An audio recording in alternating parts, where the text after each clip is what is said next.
When I had just graduated from university, Clara Stewart asked me to assume a $500,000 mortgage for her. When I refused, she turned around and bought a villa worth $800,000 for another man. Holding up the property deed, she told me, "Jaden, the truth is, I'm actually rich. I've been pretending to be poor to test you. Unfortunately, you failed. I'm disappointed in you. Let's break up." I simply smiled and walked away without a second thought. The irony? I'm the son of the richest man in the country. I was pretending to be broke, too. Fast forward 4 years, we met again at the National Wealth Summit. Clara had just barely made it into the top 50 on the list, clinging to the arm of Henry Brown as they entered. She spotted me in simple clothes with no visible brand, holding a child in one arm and the keys to a Porsche Cayenne in the other. Thinking I was someone's driver, she sneered, "Jaden, you really went all out just to see me again? Let's be real, you're just a driver now, and I'm on the wealth list. We live in completely different worlds. Don't waste your time fantasizing." I did not bother replying. Honestly, I was only there because my billionaire dad insisted. I had finally cleared a day to spend with my son, and now I had to waste it on that. Clara Stewart strutted into the waiting hall, her arm linked with Henry Brown, who was decked out in a sharp suit. As they breezed past the side room, Clara's gaze landed on me, tucked away in the corner. Today was supposed to be my day off, a rare chance to spend time with my son.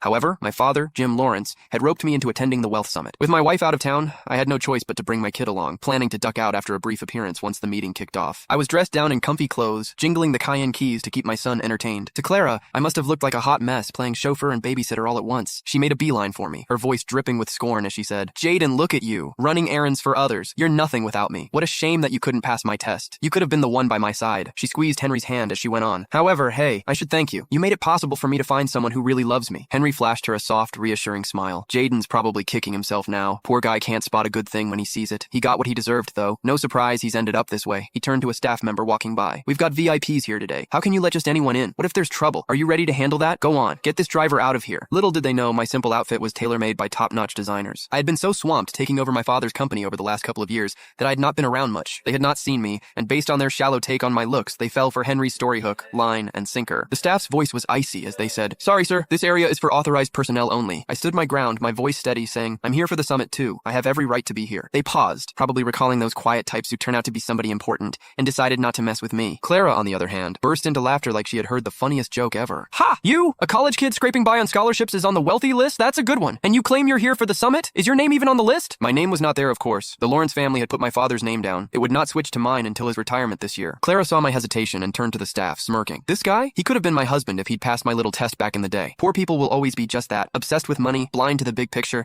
letting every golden chance slip through their fingers." I was early. The real VIPs had not arrived yet. The early birds were those hovering around the 100 mark on the wealthy list. A few recognized Clara and joined in her mockery. "He really blew it, didn't he? To lose a catch like Miss Stewart, who's as rich as she is pretty. He must be sick with regret. They dated for 4 years in college and he still couldn't lock down that kind of luck." Tusk. However, something flickered across Clara's face, and her smile faded. Back in college, Clara had chased after me with a passion. We had both hidden the fact that we came from money. You can find the full story in my bio. It's free.